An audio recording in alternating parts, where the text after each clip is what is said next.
welcome to the Musicians Weekly, Volume 20. What is it that makes symphonic music different from, let's say, opera, ballad music, and so many other things? But what is also in common between symphonic music and a lot of chamber music and piano music? Very interesting reflections on that topic have been written down and very often also told by the British composer Robert Simpson, who was himself a great symphonist and who was the standard bearer for the music of Bruckner and also of Sibelius and definitely of Carl Nielsen in the Commonwealth. And what I want to say today, first of all, we have to ask ourselves, what means a symphony? In the original sense, the Italian Sinfonia, it just meant something sounding together. Sym is together and phonia is sounding. So the Sinfonia, the Italian Sinfonia from Napolitan opera by Alessandro Scarlatti and later, it's a beautiful little piece. And it became then an interesting thing happened at the end of Baroque music when it goes to the Sturm und Drang period, the pre-classical music. We have Giambattista Sammartini, who could be called the first who wrote that what would later be the sonata form. That means starting with one field of expression and then modulating to another field of expression and changing the basic expression in the piece and building this kind of course, in an embryonic state, this kind of dualistic contrast that makes the sonata form. And also the sonata then changed, of course, because the original sonata of Scarlatti is very beautiful special form, which is AABB, and it is very challenging for the musician to do it really in a really correlating way, because when you have A1 and A2 is the same, it's not interesting. It has to grow, but it makes no sense to change random things. So you have to grow when you are there the second time, and then B is the maximum opposition and B2 goes back to the beginning. And even when you think it's just repetition, that is a very materialist approach and doesn't work musically. But we go back to the symphony. So the first symphonies that then came after Sammartini, they were the Mannheim symphonies and a lot of other things by Matthias Georg Monn and Wagenseil and such composers. And then there came Joseph Haydn. And he revolutionized this form and made it what it finally became. Of course, also Mozart, who wrote his symphonies before the late Haydn symphonies. And so these two brought the symphony into the real shape. But of course, it was still a very concentrated, compact form. And so Beethoven made it with his Eroica. This was the breakthrough to large form. And of course, then the ninth, again, another breakthrough, but with an asymphonic final movement. And this is an interesting case because then from there on, many things have been called symphony, but were not anymore in that sense symphonic. The ninth, the finale of the ninth, is programmatic. And this was taken over, for example, by Liszt in his Faust Symphony. This was taken over by Mahler in some of his symphonies. And so it became a kind of alternative way to write a symphony. And of course, then came all this freedom in the Romantic era, like with Berlioz, with the Symphonie Fantastique, which I would not call a symphonic work. It's definitely a work of program music. And program music needs a program to be understood. But then there's a lot of program music that you don't have to understand because it is written in a symphonic manner. Some of the Liszt tone poems definitely are, like Orpheus, like Les Préludes. But then with Richard Strauss, you have perfect symphonic writing with a program. I mean particularly not the works called symphony. I mean pieces like Don Juan, Till Eulenspiegel, Death and Transfiguration, Thus Spoke Zarathustra, and A Hero's Life. I don't mean so much Sinfonia Domestica and Alpen Symphony. They are very much dependent on following a program. With the Alpen Symphony, I'm not so sure. But with Domestica, I would say it was one of the most shameless, fantastic jokes done in orchestral music. But anyhow, so the symphony became something very interesting then with the idea of cyclical form. This came basically from Liszt's B minor sonata, but of course it is there in Robert Schumann's Fourth Symphony. You have the interconnection of movements very clearly. First and last movement of the Fourth Symphony, but also second movement is bound in that. And so we have a symphony that is really belonging together. And we have, of course, this approach then in the only symphony by César Franck, in the Symphony from the New World by Dvorak, but in the most fantastic manner we have it in Bruckner's works, in the Eighth Symphony. The Eighth Symphony in a way is the crown of symphonic writing, because in the second version, he does something which is unbelievable. So in the original version, the first movement ends with a kind of very extrovert coda. But then when he revised it, he let the coda die, and he let this theme, which he called the death theme, die. And so it is unsolved. It's a totally tragic experience. And so as a listener, you are there and you are not happy. And then comes the second movement, the third movement, incredibly, this fantastic adagio. And in the finale, new things come. And in the end, just before the coda comes, the third theme of the finale is developing in an unprecedented manner. And suddenly the death theme comes in broadest augmentation from the abyss and has its resurrection. And then the thing is solved and the coda can take its way and bring all the themes in a simplified manner together. And people wrote and talked so much about this coda, bringing all the themes together. But of course, this works when you change the harmonic structure of the themes, like Scherber, for example. Martin Scherber does also in the coda of his Second Symphony, which is not less impressive. But this is not the master stroke. The really fantastic thing is that just before the coda, this incredible erection of tension and suddenly this theme coming in like destiny. And this is absolutely incredible. Nobody could go over that and do something even more cohesive for a whole symphony. But one could learn from it how to do it. With Franck Symphony, it is more like bringing it in and here in and like a kind of beautiful plan, a bit like a movie.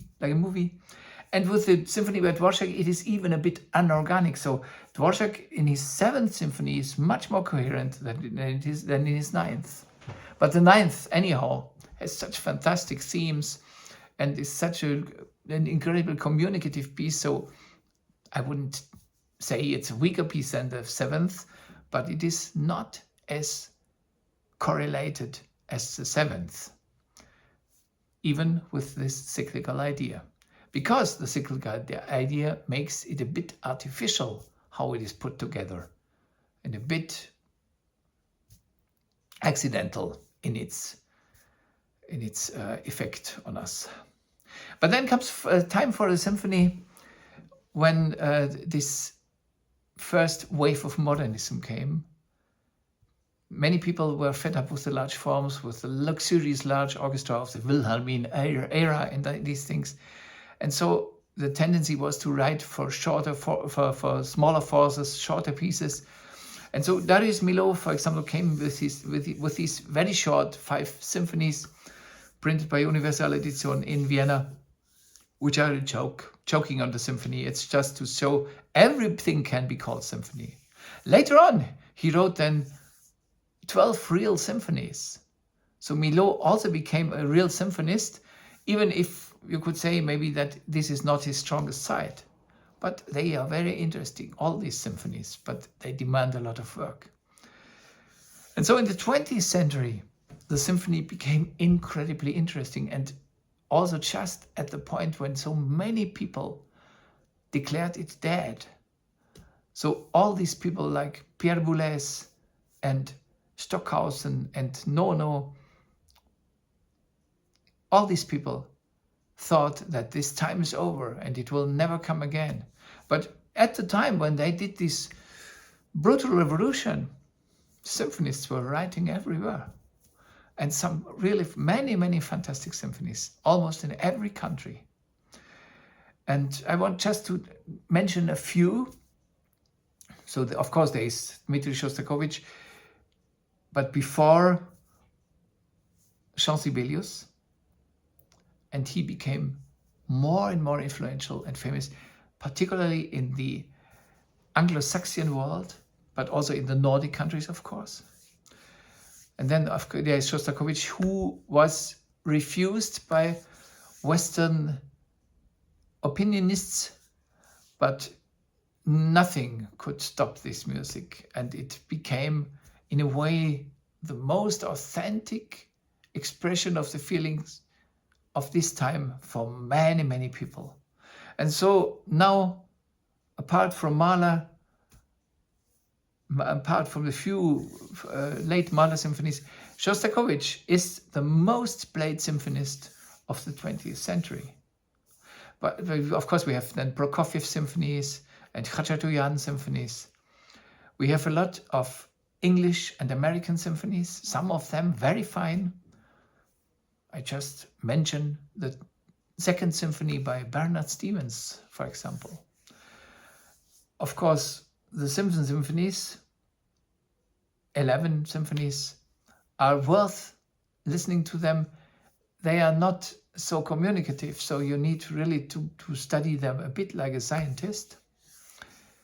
Then there is, of course, Havergal Brian. It's an adventure from beginning to end. His Gothic Symphony is unbelievable. It went into the Guinness Book for its length and for its size of orchestra and choir and so on.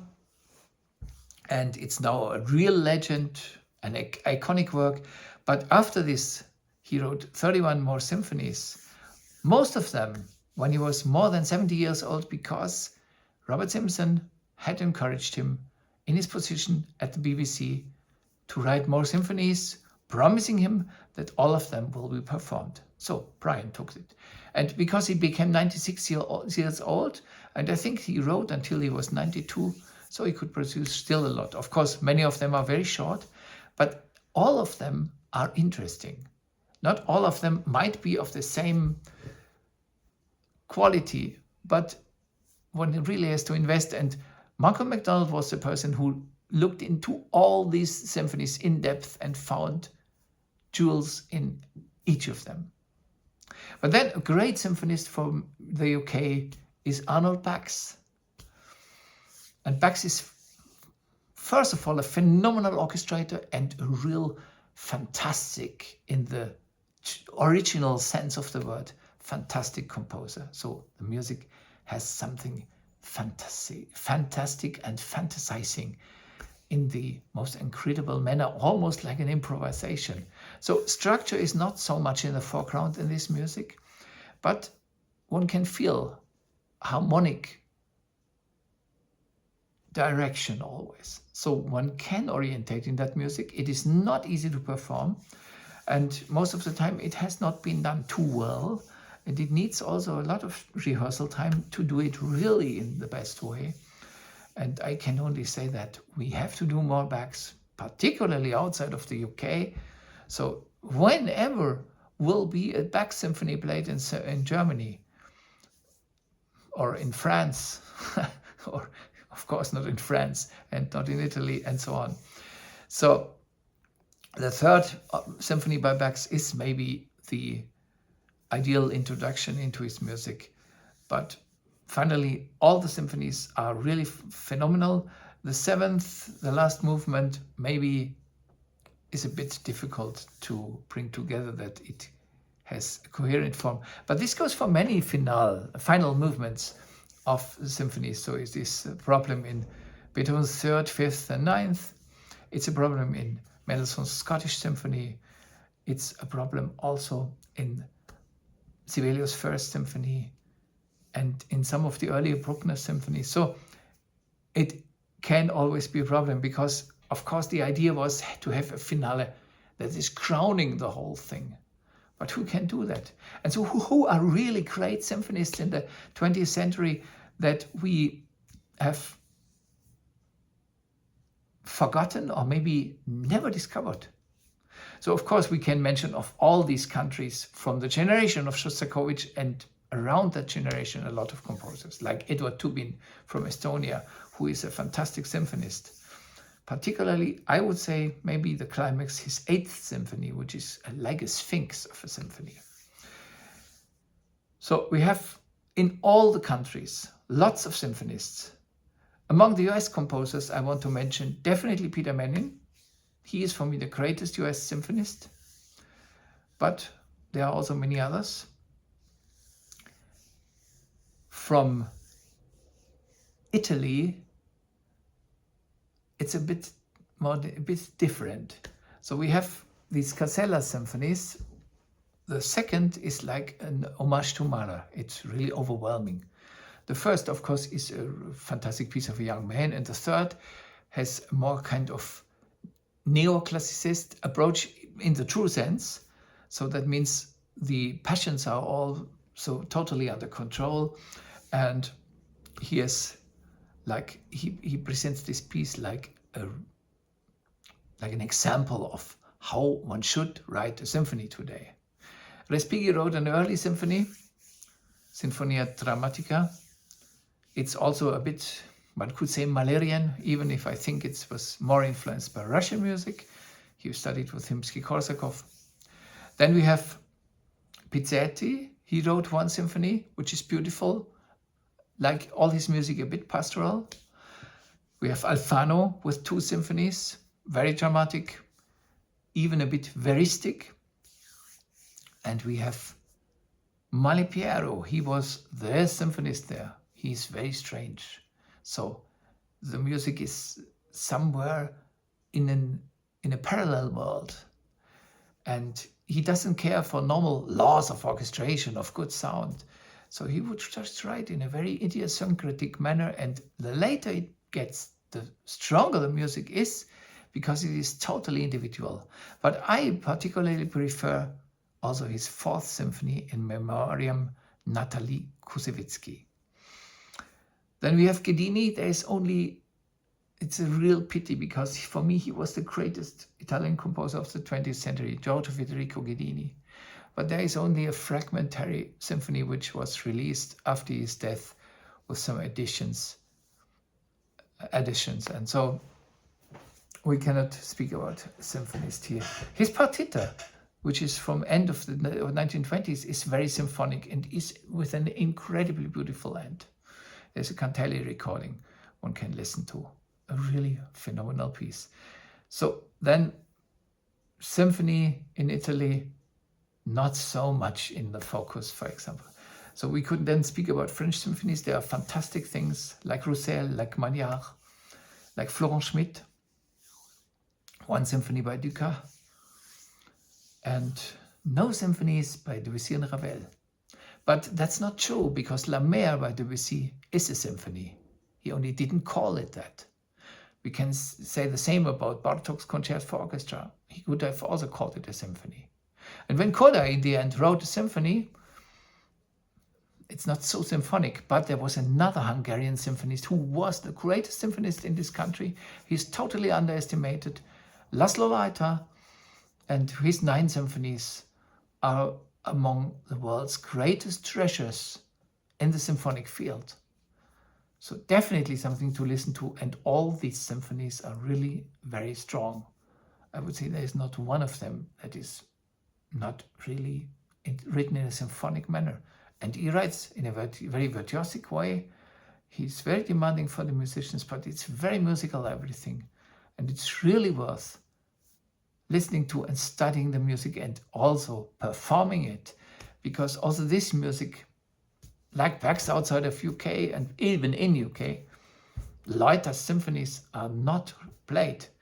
They are recorded once for Naxos, and that's it. And so we have in every country, we have the Ionescu symphonies. The 2nd symphony is an incredible thing.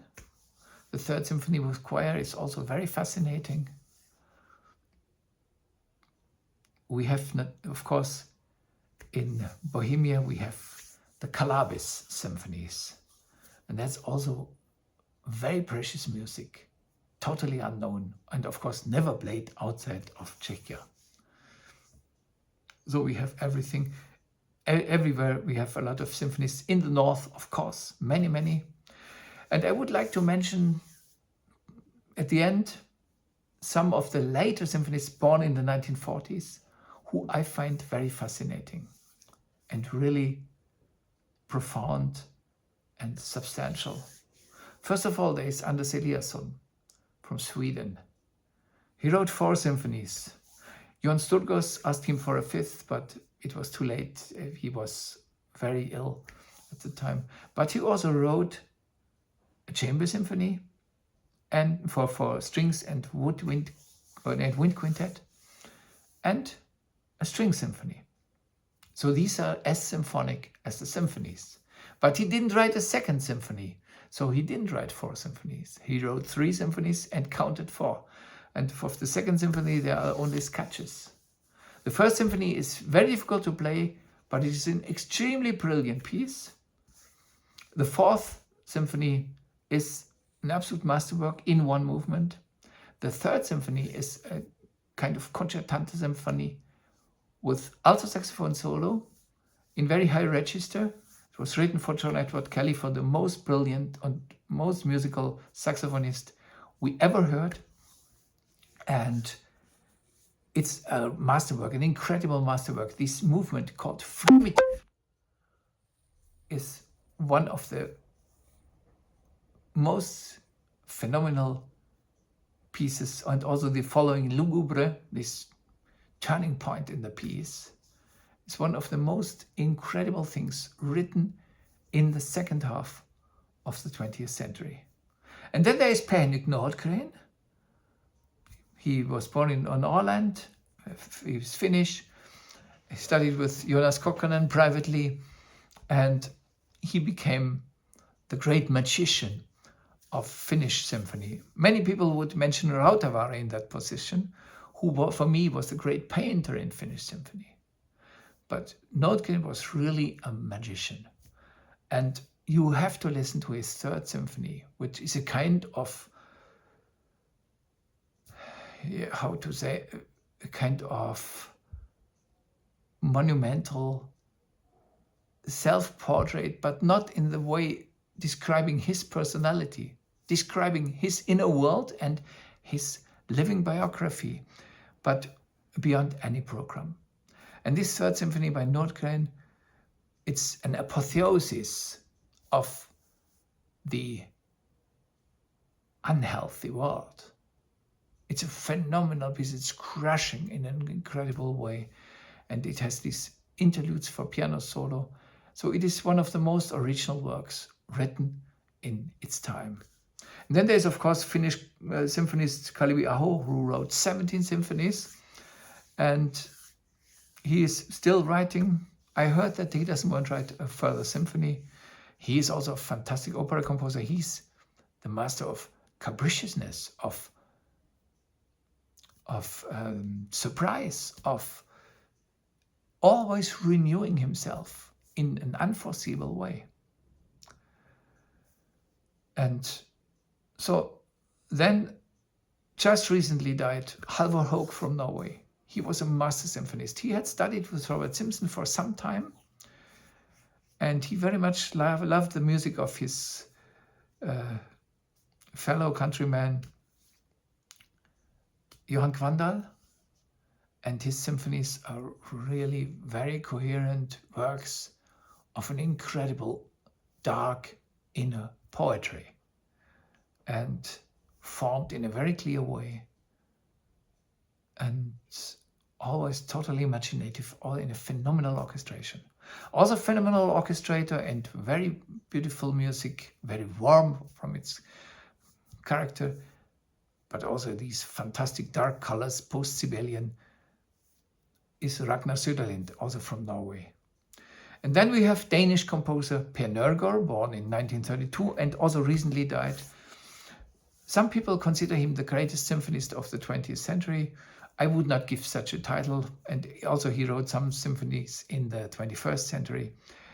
And I did already a feature about him. It's always recommended to listen to this music, which is totally new in its quality and which is very coherent also in its own way. But I will do another feature about symphonies because it is totally incomplete, because there's so much symphony. And you can ask yourself now, what makes the symphony? I would say that everything really belongs together without any disruption. And that beginning is in the end and end is in the beginning. And that everything is correlated, basically. So think about it, and we will see each other soon again. All the best.